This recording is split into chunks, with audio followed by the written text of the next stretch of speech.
pour cette présentation aussi très large et puis quand même beaucoup d'informations, mais quand même très bien expliquées.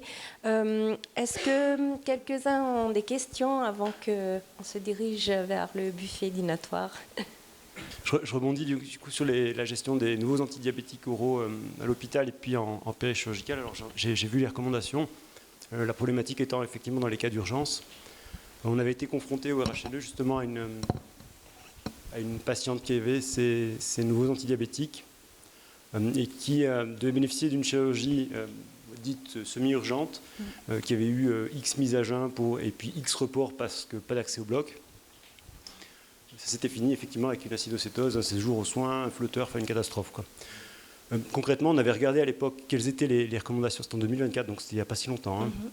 Les recommandations au HUG et au CHUV, je crois que c'était 48 pages de recommandations pour les nouveaux antidiabétiques oraux au HUG, et puis 7 pages au CHUV. Alors à l'époque, on était en plus de ça pas équipé de la même façon au RHNE, mais pas un seul schéma explicatif compréhensible par un orthopédiste. Du coup, voilà, ça va être assez compliqué. Alors maintenant, on a des internistes dans le service d'orthopédie, donc on est sauvés. Mais mis à part ça, ces gestions-là, et si finalement la glycémie n'est plus vraiment le marqueur, enfin si on reste glycémique, comment est-ce que vous faites pour monitorer ça? On peut mesurer les corps cétoniques. Okay. Donc, quand justement on a quelqu'un qui est sous SGLT2 inhibiteur, le grand piège, c'est qu'il a des glycémies normales, mais qu'au niveau métabolique, il est en train de développer une acidocétose. Et en fait, on peut mesurer la kétonémie. Avant, on avait seulement le moyen de faire le Stix urinaire avec les kétones urinaires, mais qui sont aussi un marqueur très peu fiable, parce que les kétones, il y en a 3 sortes qui se transforment de l'une à l'autre en permanence. Puis dans les urines, on n'en mesure qu'une seule. Et donc, on peut très bien avoir des valeurs dans les urines qui ne sont pas très inquiétantes, alors que dans le sang, c'est beaucoup plus élevé. Maintenant, on peut le mesurer dans le sang, justement avec les lecteurs des capteurs freestyle. Donc les gens qui ont le petit capteur, la freestyle, leur lecteur, on peut aussi mettre des bandelettes. Donc on peut mettre une bandelette de glycémie, mais on peut aussi mettre une bandelette de kétonémie. Et en fait, on peut mesurer directement comme ça la kétonémie. Puis évidemment qu'à un certain seuil, ce sera assez clair. Et puis bien sûr, on peut faire une ABGA, comment on dit ça en français, une gazométrie.